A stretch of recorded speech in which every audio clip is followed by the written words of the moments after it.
Hello good morning. तो हम लोग सारा से पात्रों का चरित्र चित्रण देख रहे हैं। तो आज हम लोग देखेंगे शिरीष भाई का चरित्र चित्रण। तो इसके बारे में जो मुख्य बात ये है कि उपन्यास का ये प्रभावशाली पात्र है। प्रमुख पात्र तो नहीं कहेंगे लेकिन प्रभावशाली पात्र है, क्योंकि उपन्यास में एक बल देने वाला पात्र है। कई बातों पर महत्वपूर्ण मोड़ आते हैं इस पात्र की वजह से, और नए विचारों का मंथन हुआ है। सामाजिक तथा राष्ट्रीय समस्याओं को उजागर किया गया है पात्र के माध्यम से। इस पात्र के माध्यम से उपन्यास जो है वो पाठकों के मन मस्तिष्क को उद्वेलित कर पाता है। पाठ के आधार पर अगर इस पात्र के चरित्र चित्रण या उसके चरित्र की विशेषताओं की बात करें तो उसमें कई बिंदुएं प्रमुख रूप से आती हैं। मैं यहाँ केवल प्रमुख बिंदुओं पर बात करूँगी और एक्सप्लेनेशन दूंगी कैसे लिखे जाते हैं। ये मैंने पिछले कुछ चरित्र चित्रण को मैंने भेजा है, उसके आधार पर आप खुद उसका विस्तार कर सकते हैं। तो जो पहले बिंदु है वो है मिलनसार स्वभाव। अगर हम शिरीष के पात्र को देखें तो वो बहुत जल्दी किसी से मिल जाता है। जब समर से मुलाकात होती है तो बिल्कुल घुल मिल गया, बहुत हंसी मजाक इत्यादि करते हुए बहुत बिंदास तेज तरार भाव से वो मिल जाता है। तो उस अंश से जो लाइन है, प्रमुख बातें हैं और एक दो संवाद भी आप उदाहरण में लिख सकते हैं। आधुनिक विचारधारा, दूसरी बात उसकी चरित्र विशेषता आधुनिक विचारधारा, उसकी सोच आधुनिक है। अगर देखा जाए तो उपन्यास में दो पात्र मुख्य रूप से आ रहे हैं, दो विचारधाराओं के प्रतिनिधित्व पात्र हैं। समर जो संघ से जुड़ा हुआ था, शाखा जाता था, भारतीय संस्कृति के बारे में विशेष रूप से जानता था, और सत्याग्रह प्रकाश पढ़ता था जो कि संघ की एक आर्य समाज से प्रकाशित होने वाली एक पत्रिका है जिसमें भारतीय संस्कृति की तमाम बातों के बारे में बताई जाती है। अगर शिरीष की बात करें तो वो थोड़ा अलग हटकर है। वो केवल भारतीय संस्कृति नहीं बल्कि दूसरे देशों की संस्कृति के बारे में जानता है और उस तरह के बदलाव चाहता है। उसकी सोच बिल्कुल आधुनिक, स्त्री की दशा में सुधार चाहता है, देश की दशा में सुधार चाहता है। तो इस तरह से हम कह सकते हैं कि वो आधुनिक विचारधारा वाला है। नारी के सम्मान और अधिकार के प्रति जागरूक है। स्त्रियों को लेकर उसमें एक बहुत उत्साह है। अपनी बहन की समस्या को लेकर वह झेल रहा था कि बहन का बाल विवाह हुआ था, पति ने उसे त्याग दिया तो वो मानसिक रोगी हो गई। तो यहाँ देख रहे हैं कि वो उसे पढ़ाते थे, लिखाते थे, यहाँ तक 10वीं पास करा दिया था और चाहते थे कि इंटर भी पास करे। और ये भी चाहते थे कि उस समय हिंदू कोड बिल पास कराने की बात हो रही थी संसद में। तो उसे लगता था, इंतज़ार थी उन्हें कि कब वो बिल पास हो जाए ताकि भारतीय नारी को सम्मान मिले, पिता के घर में समान अधिकार मिले, बेटों की तरह संपत्ति में अधिकार मिले, उसे तलाक लेने में आसानी हो जाए। तो बहन के लिए भी चाहते थे कि अगर वो बिल पास हो जाए तो जल्दी से अपनी बहन का मैं तलाक करा दूं और कहीं पढ़ा लिखा करके उसे नौकरी चाकरी दिला करके अपने पैरों पे खड़ा हो सकूं। तो इस तरह से नारी के प्रति सम्मान की भावना थी और उसे उसका अधिकार दिलाना चाहते थे कि वह सम्मान का जीवन जिए। उसके बाद हम लोग अगली बिंदु पर आते हैं, वह है संयुक्त परिवार के विरोधी है। ठीक है, तो संयुक्त परिवार व्यवस्था के बारे में उनका मानना था कि व्यक्ति अपना व्यक्तिगत विकास नहीं कर सकता है, पारिवारिक कलह होती रहती है, आर्थिक समृद्धि या आर्थिक रूप से संतुष्टि या आर्थिक परिस्थितियाँ कभी पूर्ण रूप से तैयार ही नहीं हो पाती किसी के लिए। व्यक्ति किसी तरह से खाने कमाने पेट भरने में ही अपना जीवन गुजार जाता है। तो किसी को अगर विकास करना है तो उन्हें लगता था कि हर परिवार को अलग होना चाहिए ताकि अपना अपना विकास कर सके, सभी कमाएं, सभी अपने परिवार को देखें। अच्छा, विचारवान, अगले बिंदु की बात करें तो वो विचारवान थे, बहुत विचार करते थे, हर मुद्दे पर सोचते थे और उनके विचार बहुत नेक है, किसी भी बात में तार्किक हैं और सकारात्मकता है।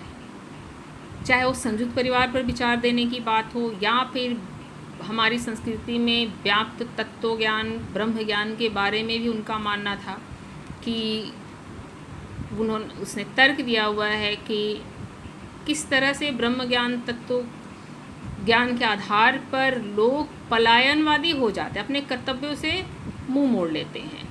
वो हिमालय पर चले जाना, गुफाओं में जा कर के योग का रास्ता चुनते हैं, कर्तव्य का रास्ता छोड़ देते हैं।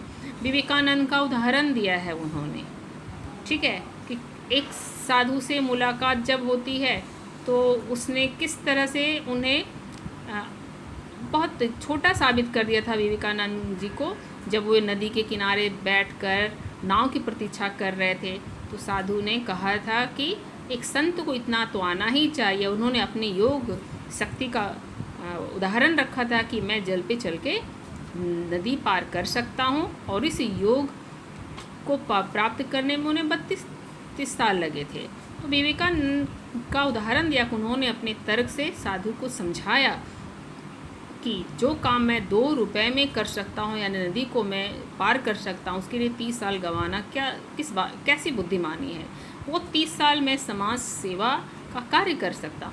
तो इस तरह से बहुत सारे तर्कों के माध्यम से शिरीष ने अच्छे विचार प्रकट किए हैं। उसके बाद हम लोग देखिए उनमें चरित्र की विशेषता स्पष्टवादी, जो भी बोलते थे मुँह पर स्पष्ट बोल देना, चाहे वो समर को उसके वेशभूषा के लिए लताड़ा हो या फिर उसकी सोच के लिए लताड़ा हो। किसी मुद्दे पर बात करते भारतीय संस्कृति की त्रुटियों को भी उसने बहुत स्पष्ट रूप से सामने रखा है कि क्या क्या बुराइयां हैं।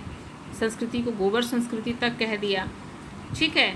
और अतीत जीवी भी कहा है कि हम अतीत जीवियों के संतान हैं, हम केवल अतीतों का नाम ले लेकर जीते रहते, नहीं बीते हुए समय का।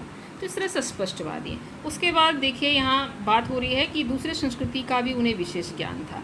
केवल अपनी संस्कृति नहीं, वो चीन की संस्कृति की बात करते हैं, मिस्र की संस्कृति की बात करते हैं, ईसाइयों की संस्कृति की बात करते हैं, जो किस तरह से आगे आए हैं और देश भर में अपने ज्ञान से सबको लाभान्वित किया है, जनसेवा किया है।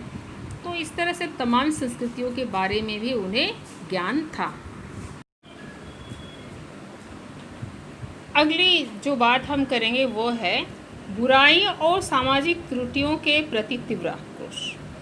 एक गुस्सा था जब भी वो समर से बातचीत हुई है, जहाँ भी तो जो भारतीय संस्कृति में जो बुराइयाँ हैं, सामाजिक त्रुटियाँ हैं, देश की व्यवस्था में जो दोष हैं, उसके बारे में एक आक्रोश जमकर वो बोलते हैं। जब इस पॉइंट को आप लिखेंगे तो वो संवाद और डायलॉग भी लिखेंगे, जहाँ उदाहरण दे सकते हैं कि जब भारतीय नारी हिंदू कोड बिल की बात हो रही थी और समर का मानना था कि जब बेटियों को भी पिता की संपत्ति में हक मिलने लगेगा तो साले बहनों ही लड़ेंगे, तलाक की व्यवस्था से स्त्रियों में अनाचार की बातें आ जाएंगी। तो उन्होंने सख्ती से कहा था, वो आक्रोश दिखता है कि हम अभी कौन सी हमारे अंदर बुराई नहीं है। अगर बुराई नहीं होती, सामाजिक दोष, तो तमाम अखबारों का उदाहरण दिया कि उसमें औरतों की आत्महत्याएं की समाचार आती हैं, तो तलाक लेने की उनकी अर्जियां भी आगे दिखाई देती हैं। तो ये चीज़ें दर्शाती हैं कि ये बुराइयां हैं। तो इसको उन्होंने बहुत तीखी विचारधारा से इस बात को अपने सामने रखते हैं। या फिर हम एम्प्लॉयमेंट एक्सचेंज की बात करें, वहाँ जो व्यवस्था थी, किस तरह से बेरोज़गारी है, भीड़ लगी हुई है, उसे भी देख कर के जो देश की स्थिति है बेरोज़गारी के बारे में बहुत एक गहरा आक्रोश उनकी बातचीत में सुनाई पड़ती है, वो आक्रोश दिखता है। तो वहाँ से भी आप उदाहरण लिख सकते हैं। उसके बाद देखिए वार्तालाप में व्यंग और कटाक्ष, अपनी बात को बल देने के लिए, यानी उनके अंदर की जो तीव्रता था, आक्रोश था, वो कटाक्ष और व्यंग के रूप में भी निकल कर आता था। विशेष रूप से उदाहरण आप दे सकते हैं कि जब वो समर की वेशभूषा को लेकर कटाक्ष करते हैं कि क्या अच्छे से पहन ओढ़ लेना विदेशीपना हो जाता है, जब तक आप क्रीज वाले बिना, जैसे कि जो बिना प्रेस वाले कुर्ता पहन ले, 2 उंगली ऊंची कुर्ता पहन ले, ठीक ठाक से वेशभूषा न रखे, तो यही देसीपना है। चुर्की रखना देसीपना है, जिसको चोटी कहते हैं। तो ये तमाम चीज़ें कटाक्ष और व्यंग के माध्यम से वो समझाते हैं। दूसरों पर अपना प्रभाव छोड़ने में वे बहुत सक्षम हैं, हम कह सकते हैं। समर ही उदाहरण है कि जब भी वो उनसे विचार विमर्श होता, उससे किसी मुद्दे पर बात होती, चाहे स्त्रियों की व्यवस्था की बात करें या फिर भारतीय संस्कृति की बात करें, ब्रह्म ज्ञान, तत्व ज्ञान, जो भी बातें हुई हैं, तो समर जब सुनता था तो उसके मन में एक क्रोध आता था, लगता था ये आदमी कितना गंदा बोलता है।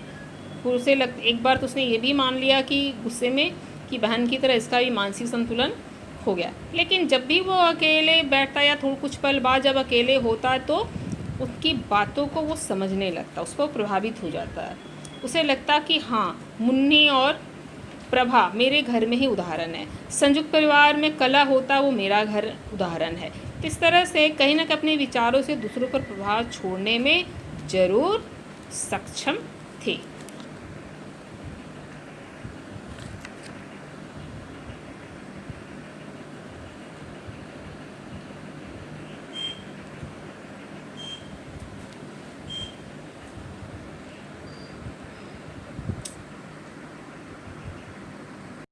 इस प्रकार अंत में हम लोग इसको कंक्लूड करेंगे कि सकारात्मक विचारों से परिपूर्ण यथार्थ में जीने वाला, समस्याओं को दूर करने की प्रबल सोच रखने वाला सृष्टि का व्यक्तित्व अत्यंत प्रभावशाली है।